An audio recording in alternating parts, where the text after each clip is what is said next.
Hi everyone. Today we are going to talk about integration. In your previous lecture you have already learned about differentiation and application of derivatives. Today we are going to talk about integration. And in the last lecture I had already discussed why do we need calculus in physics. That is, what is the use of differentiation, what is the use of integration. In this lecture, I am going to concentrate on the operational part of it. That is, we are going to learn how to integrate a function. So, integration is the process of finding antiderivative. So, if you see integration, literally it means adding up small things. Correct? So, what are you trying to add up? Let us say if you are having something like dx, so this means there is very small amount of x, and if you are integrating means you have to put this symbol. In the last lecture I had told you why we use this symbol for integration. It was given by Leibniz, and this is extended form of s, which is sum. Similarly, you can write something like summing of all the small time interval, that is dt. Integration as a process, it is a process of finding antiderivative.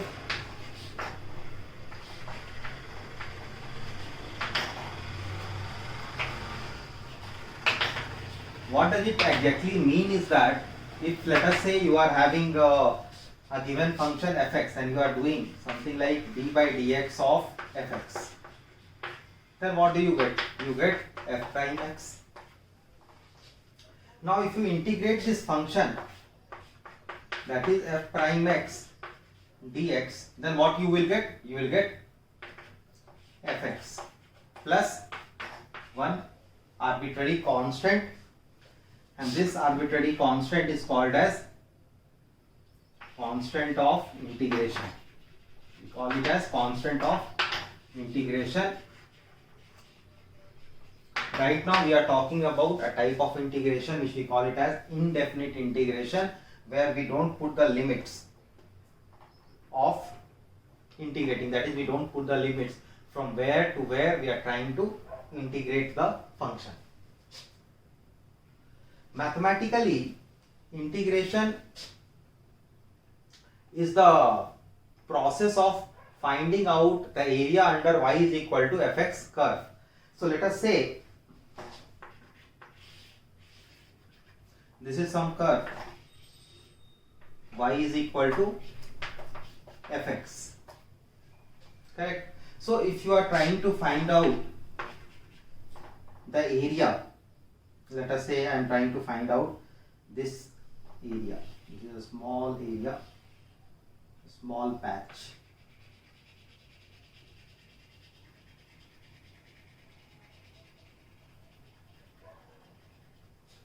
Now let us say this point is your x, this point is x plus dx. Correct? And we can assume that for these two different points the value of y remains the same. Here also it is y and here also it is y. And what is y? Y is actually this distance. Correct? Y is this distance. So, and y is equal to fx. Correct? So when you are integrating, what are you doing? You are doing something like this. Integration of fx dx. It means multiplying fx with dx. What is dx here? You can see dx is this interval. This interval is your dx. Correct? So what you are doing is you are multiplying length and breadth of this small rectangle. So you are getting the area. So you are getting actually area under y is equal to fx curve. So whenever we are integrating any function, what we are doing is we are actually finding out the area.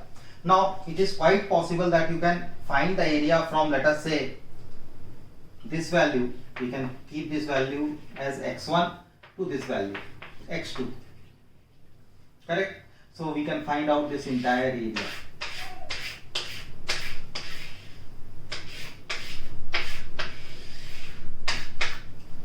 So you are putting some limits on the value of this integration.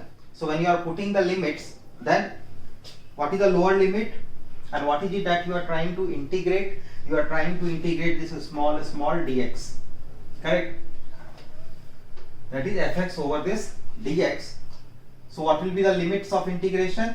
The lower one, x value, it starts from x1 and it terminates on x2. So we can put it here x1 and here x2. Are you able to understand this? So this is the geometrical interpretation of integration. Now let us look at the formulas to integrate different types of functions.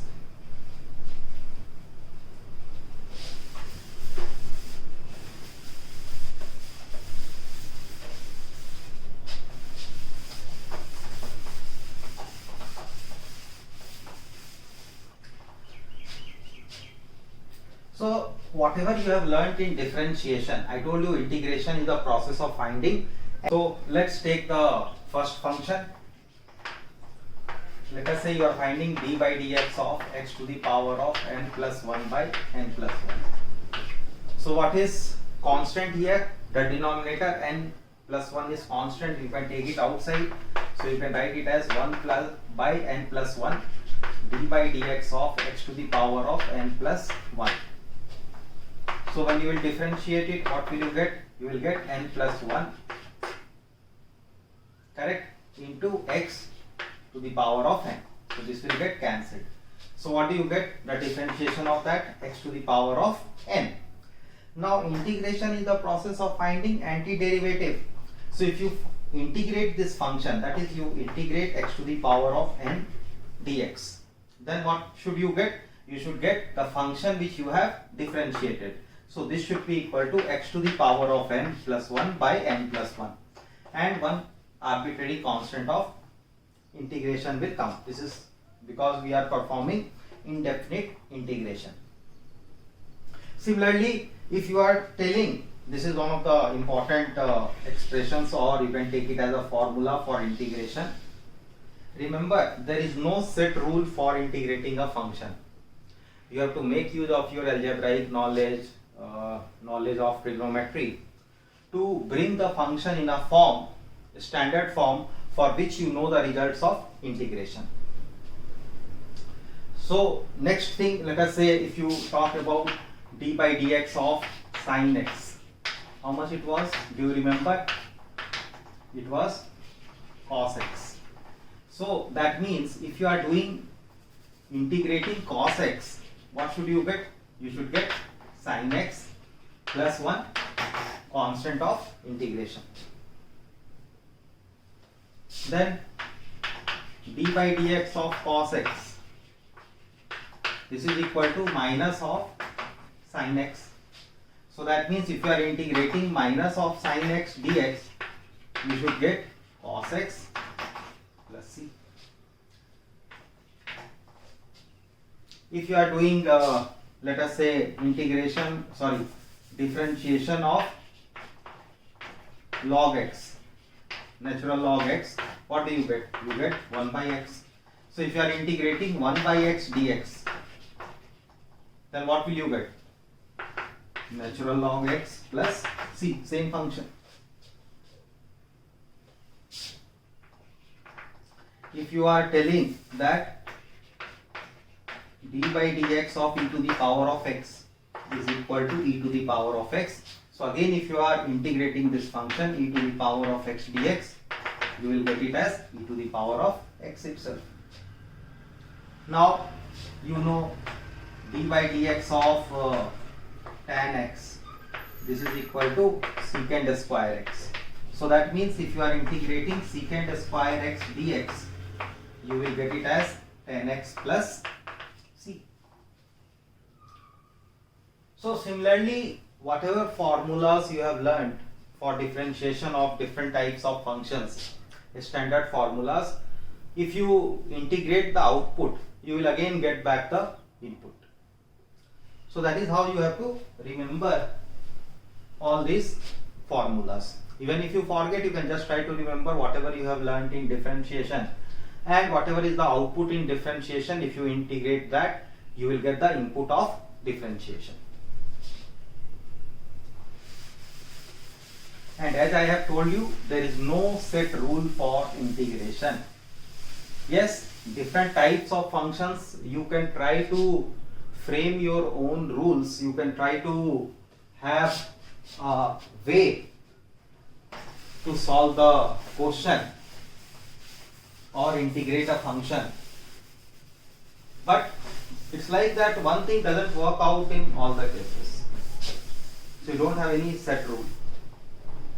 The only challenge is to bring whatever you have been asked to integrand into the standard form. So let us now try to integrate different types of function and see how we can do it.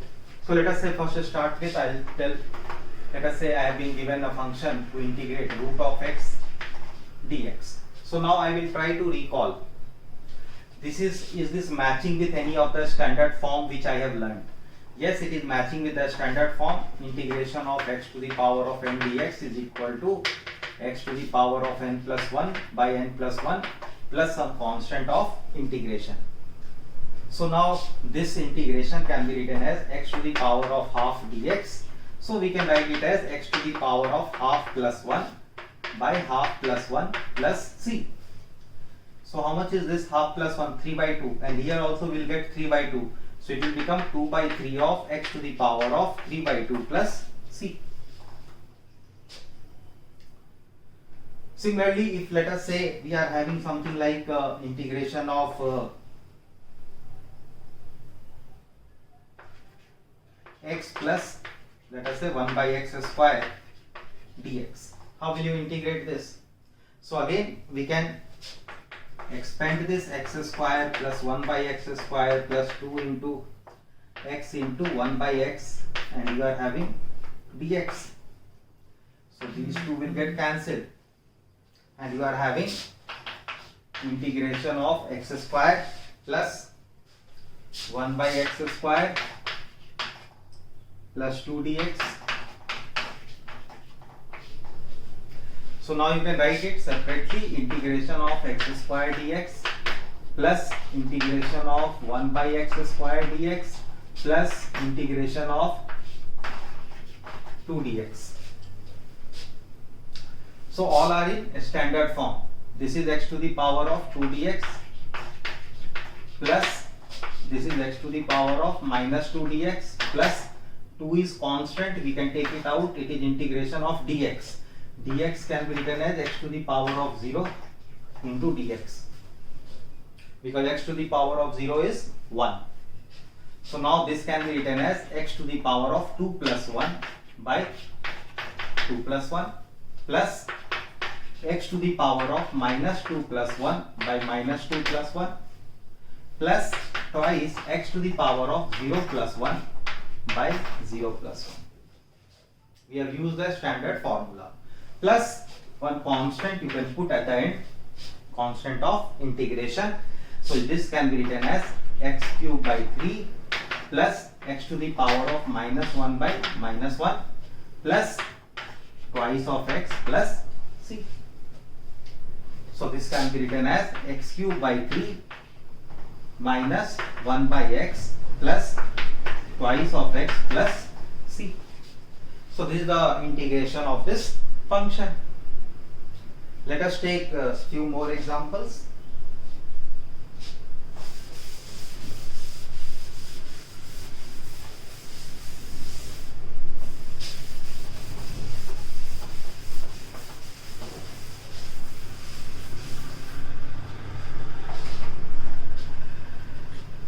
Let us say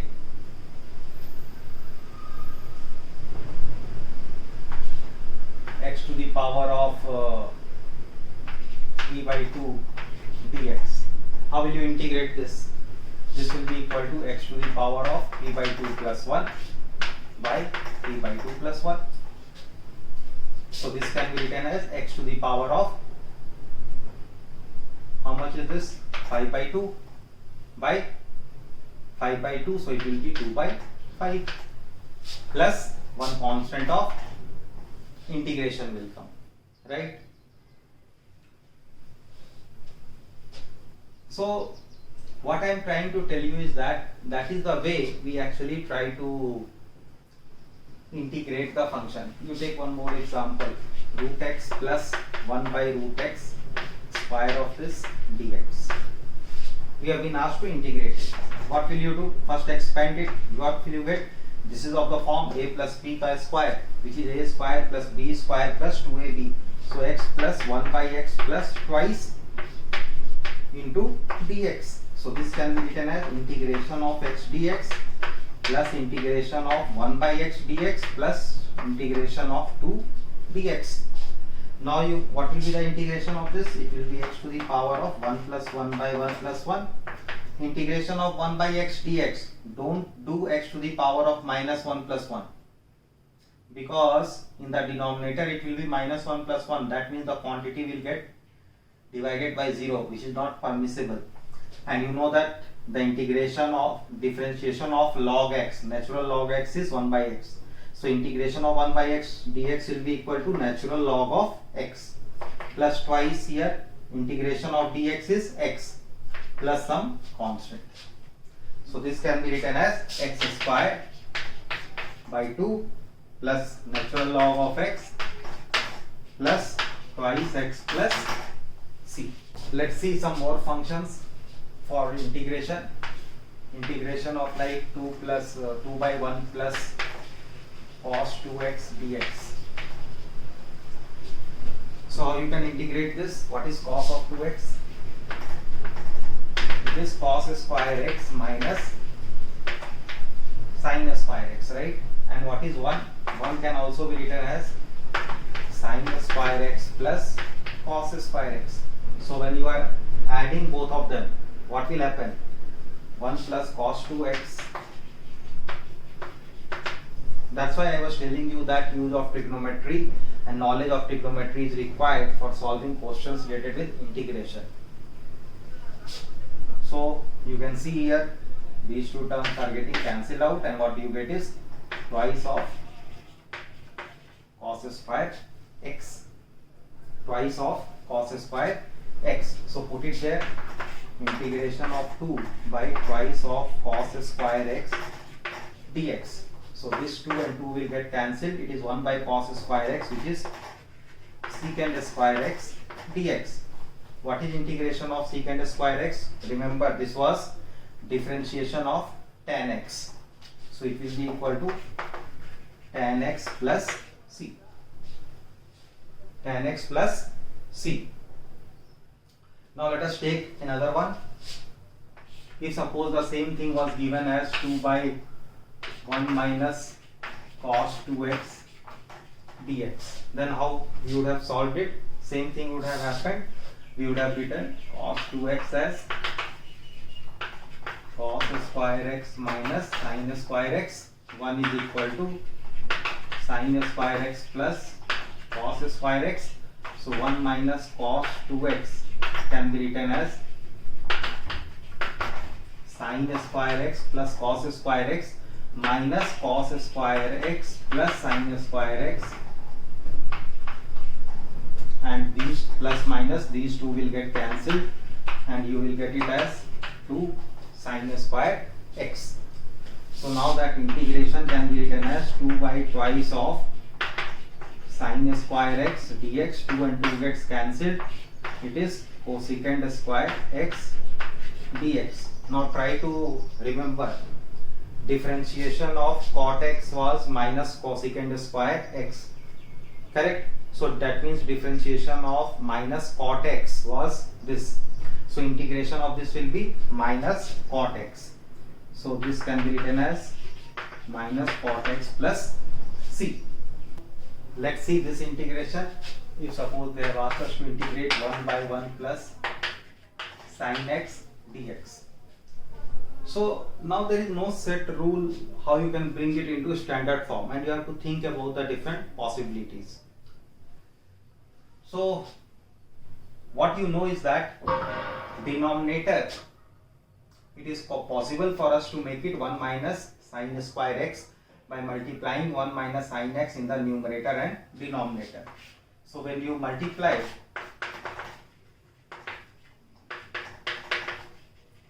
both numerator and denominator by this expression, remember every time our target is to bring it into standard form. So what do you get in the numerator? 1 minus sine x.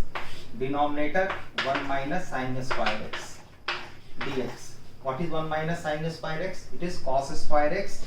So we can write 1 minus sine x by cos square x dx. So this can be written as 1 by cos square x dx minus sine x by cos square x dx.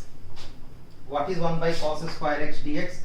It is secant square x dx minus, now this can be written as sin x by cos x into 1 by cos x. Sin x by cos x is tan x, so we can write it as tan x into secant x dx. 1 by cos x is secant x. Now you see both of them are in their standard form. What is integration of secant square x? It is tan x. For tan x secant x, it is secant x, so minus secant x plus c. Next, if suppose we were asked to integrate sin x by 1 plus sin x dx, how will we integrate this? So same thing we can do, we can rationalize in the sense we can bring it here in the form where it is easy for us to convert into standard form. So multiply both numerator and denominator by 1 minus sin x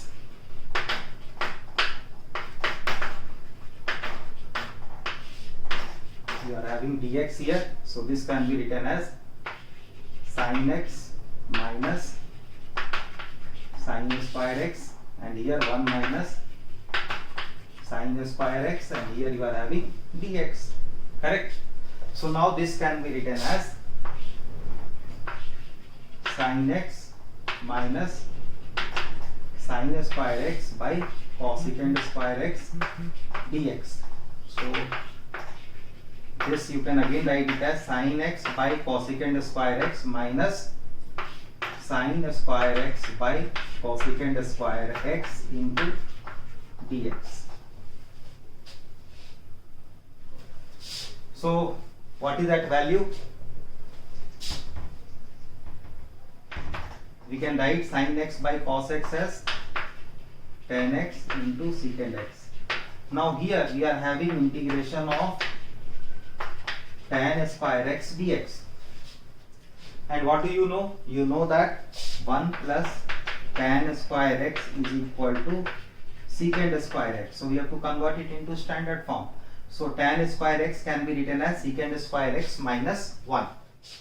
So we can further write this as tan x into secant x dx minus, and we are having here integration of secant square x dx minus 1 dx. So it is minus of dx.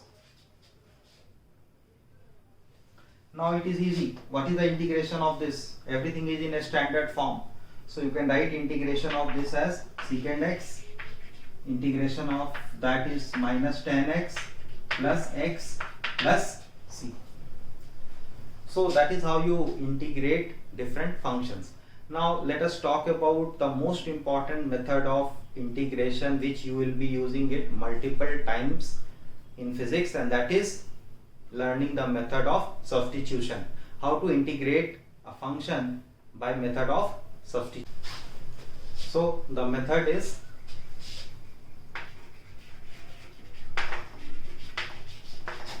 method of substitution. In this method, let us say if we want to integrate 2x plus 3 dx. Suppose I am taking a very simple function. There are one way is that you can break it down into two different integrals and do it. Let us see, is there, if we want to do it by method of substitution, then what can we do? So what we will do is, we'll let this function, let 2x plus 3 is equal to some z. Now we will differentiate both the sides. What is differentiation of this? It will become 2 dx, and this is constant, so differentiation will be 0. D of 3 is 0. That is equal to dz. Now we will substitute. So when you will substitute, what can you write instead of 2x plus 3? Z, and dx can be substituted as dz by 2. Correct? So now this half, you can bring it outside and you are having z dz. What is integration of this? It is half z to the power of 1 plus 1 by 1 plus 1. So it is z square by 4 plus some constant of integration. Now what is z? 2x plus 3. Put it back. So you can write it as 2x plus 3, the square of this, by 4 plus c. Similarly, let us say we take one more example. If we are having integration of sine of 2x dx, how will you do this? Now here we are having 2x and here we are having x. So again, let 2x is equal to some t. Differentiate both the sides, d of 2x, d of t. What is differentiation of this? Twice dx, and that is equal to dt. Now substitute it back. So we can write it as sine of t, and dt dx is dt by 2. So half, you can take it outside and it is sine t dt. What is the integration of sine t dt? It is minus of cos t. So we can write minus half cos t plus c. Now t, substitute it back. So minus half cos of 2x plus c. So that is how you use method of substitution. Let us take few more examples.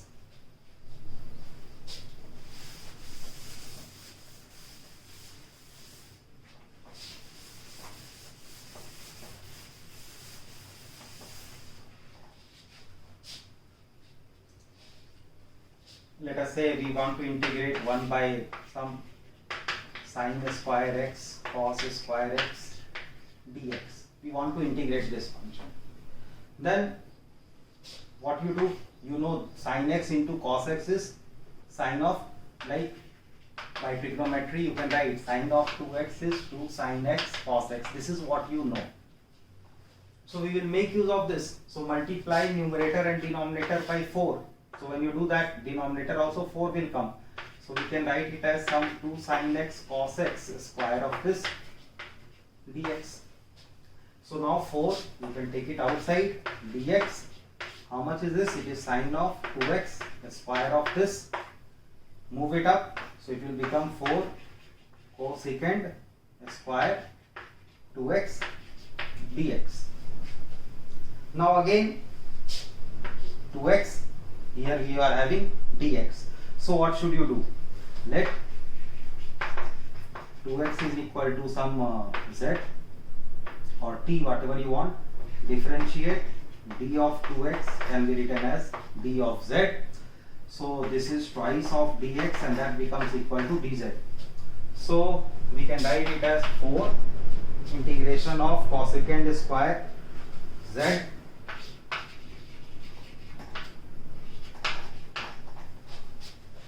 dx. Instead of dx we can put dz by 2. So write it dz by 2. So now this will become 2 cosecant square z dz. What is the integration of this? The integration of this will be minus cot z, twice minus of cot z plus c.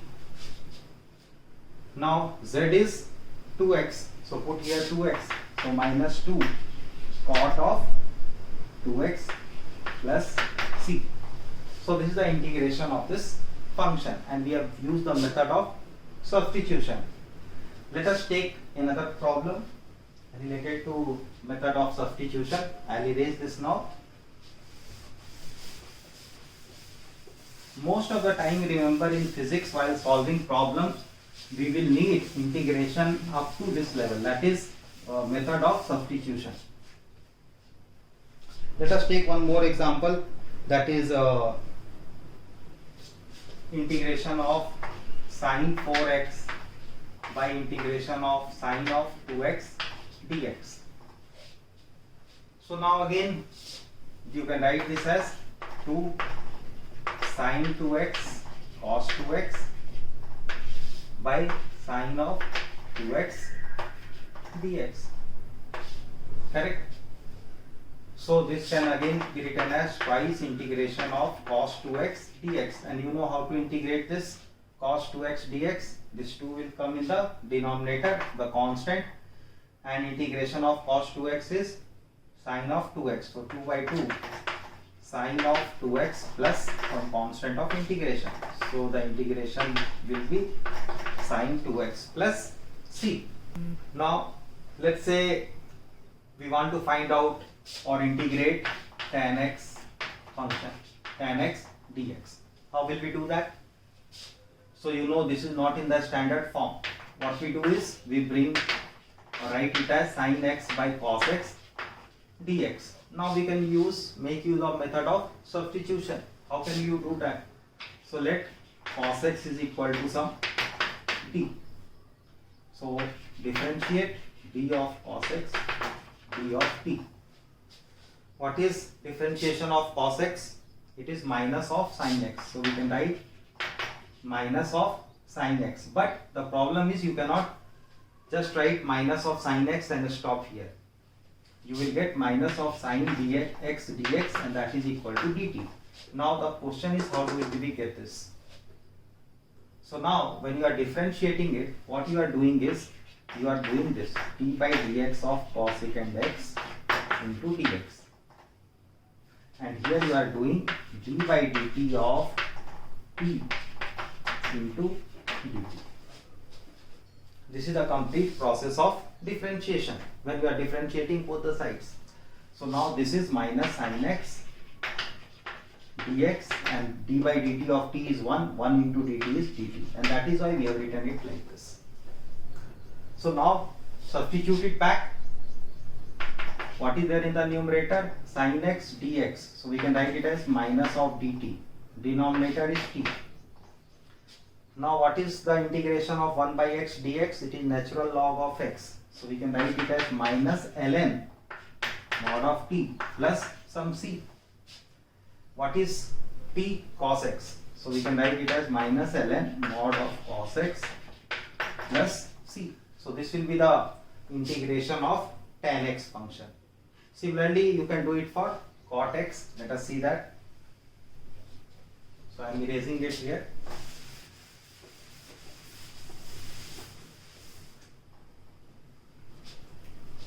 Let us say if we want to integrate cot x dx. How do we do this? We can write it as cos x by sin x dx.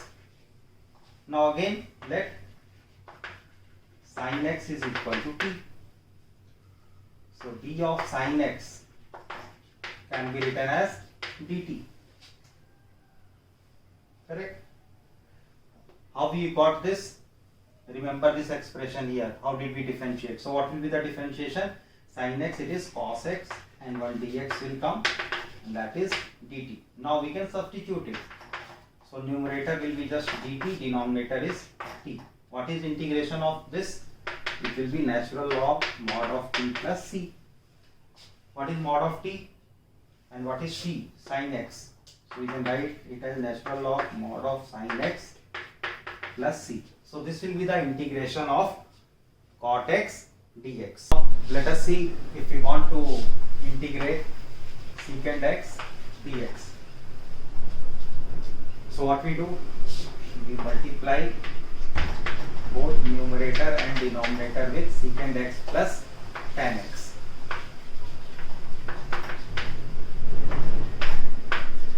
Here you are having px. So what will you get in the numerator? Secant square x plus secant x tan x, and here you are having secant x plus tan x dx. Now substitution. So let secant x plus tan x is equal to some t. Then what is the differentiation? d of secant x plus tan x, and this can be written as dt. What is differentiation of secant x? It is secant x tan x, and differentiation of tan x is secant square x. Then one dx will come, and that will be equal to dt. Now you can understand why we multiplied it with secant x plus tan x both in the numerator and denominator. So now this is what is there in the numerator, right? So we can substitute dt, and denominator is your t. So now it is in the simple form, standard form. What is integration of this? Natural log mod of t plus c. So put the value of mod of t. So you can write it as ln. What will be mod of t? Mod of secant x plus tan x plus c.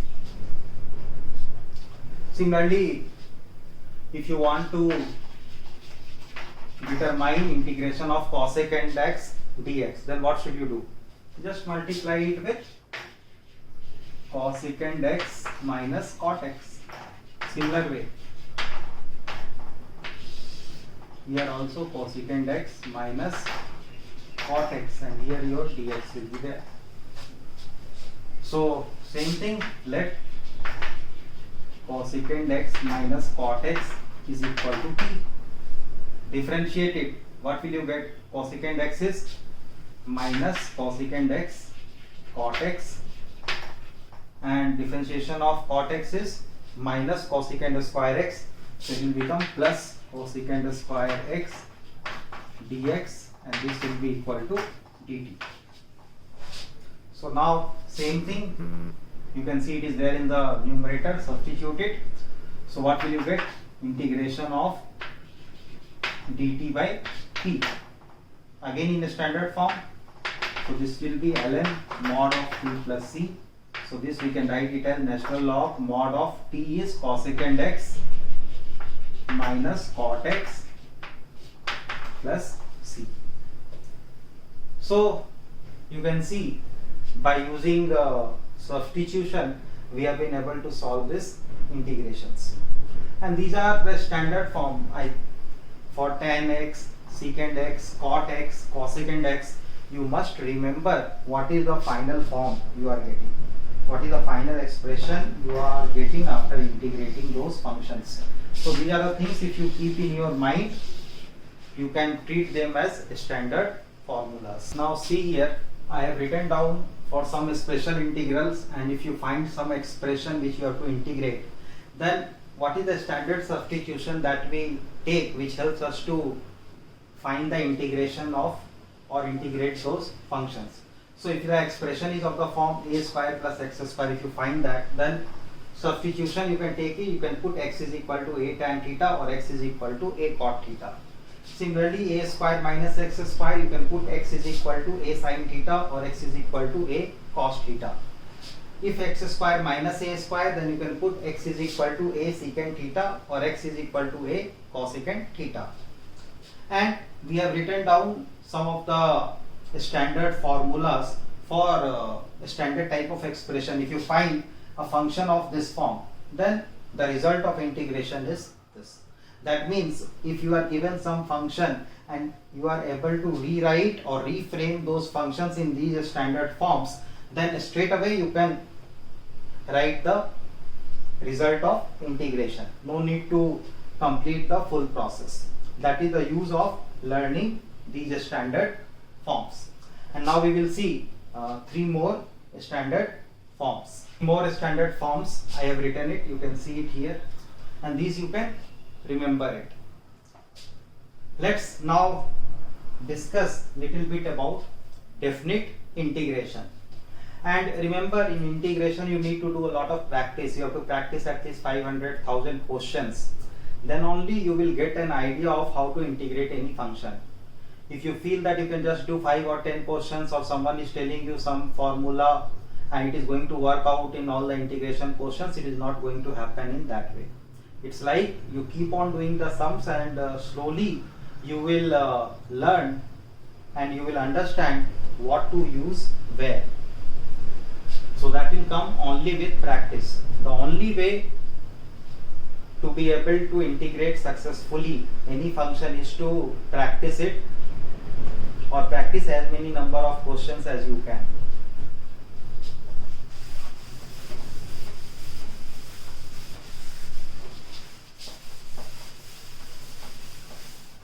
So in case of definite integration,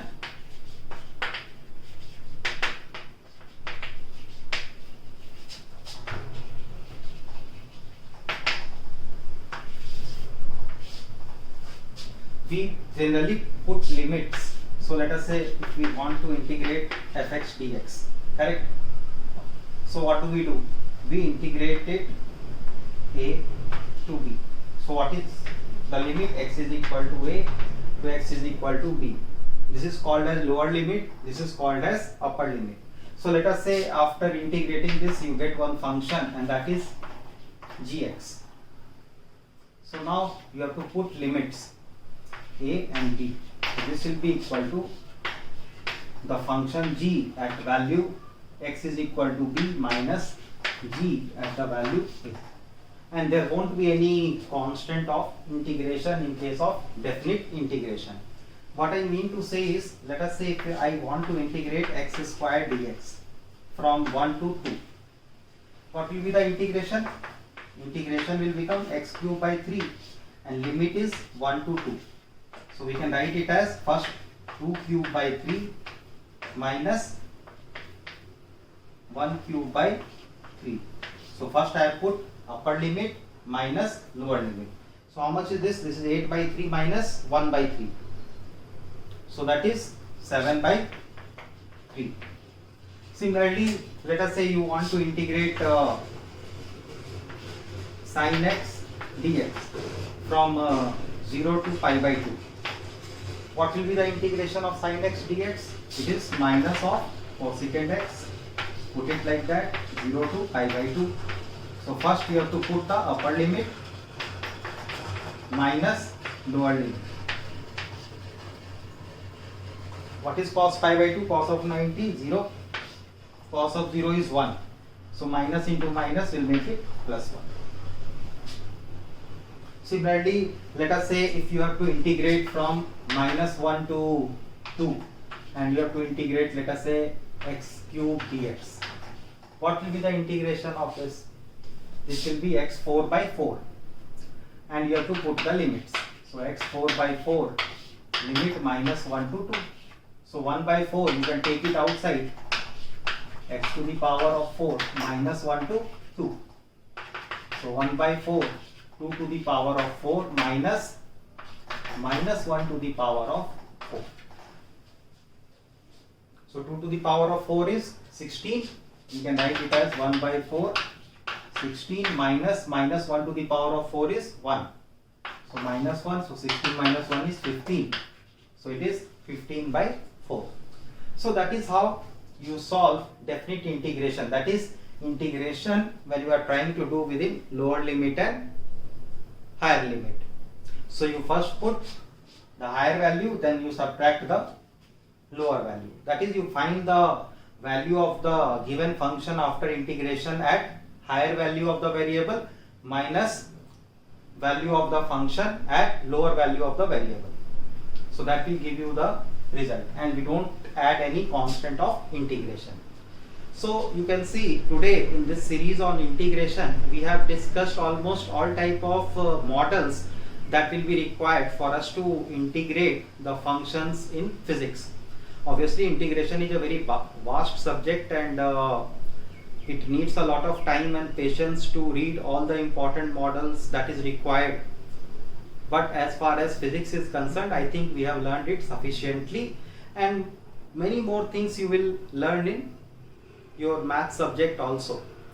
So my request to everyone is that whatever we have learned in calculus till now, in differentiation and integration, you can become master of it in using these concepts to solve numerical problems in physics only when you are solving multiple number of questions.